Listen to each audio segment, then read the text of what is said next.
À 48 ans, et après presque 30 ans de carrière, elle fait figure de femme forte dans le cinéma français, multi-récompensée, reconnue par les plus grands réalisateurs étrangers. Marion Cotillard choisit désormais ses rôles avec soin.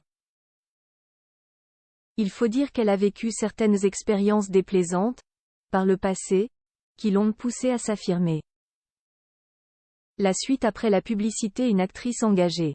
À l'affiche, ce mercredi 15 novembre, d'un nouveau long métrage, Little Girl Blue, Marion Cotillard s'est lancé un défi particulier en cette fin d'année 2023. Incarner Carole H.H. devant la caméra de sa fille, la réalisatrice Mona H.H., dans un film très particulier, entre fiction et documentaire.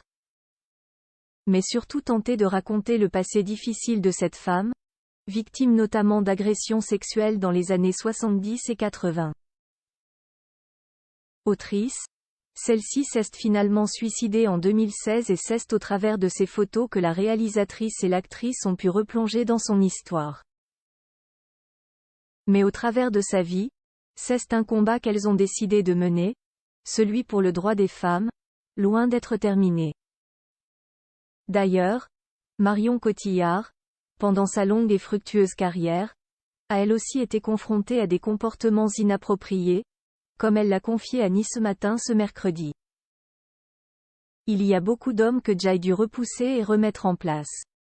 Des hommes à qui il a fallu expliquer, et parfois violemment, que je n'étais pas un objet dont on pouvait se servir pour assouvir des fantasmes déviants, a-t-elle asséné avec force.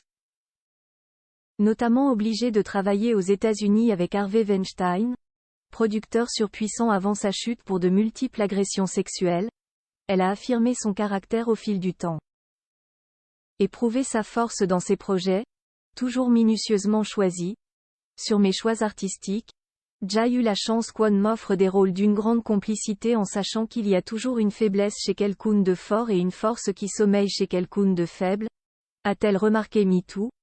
Un combat de plusieurs générations, un combat qu'elle mène aussi pour ses enfants, nés de son histoire d'amour avec Guillaume Canet, et notamment sa cadette, Louise, qui n'a que 6 ans et demi mais qui pourrait bien suivre ses traces dans quelques années.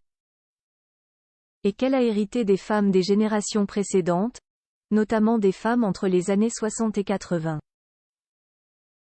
Il y avait un foisonnement de créativité au sein d'une époque où la femme a une place ambiguë dans le regard de l'homme. Cette subordination entache cette période. Heureusement des femmes sont allées combattre pour cette liberté. Aujourd'hui, même si le chemin à parcourir est encore long, on est considéré d'une autre manière, a-t-elle expliqué dans la même interview. Avant de poursuivre, mais il a fallu se battre.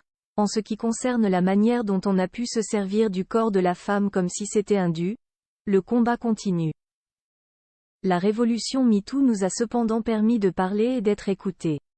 Une actrice engagée, qui avait dénoncé un système horrifiant lorsque les premières voix de MeToo s'étaient élevées et qui va continuer à se battre pour l'égalité avec des rôles très forts.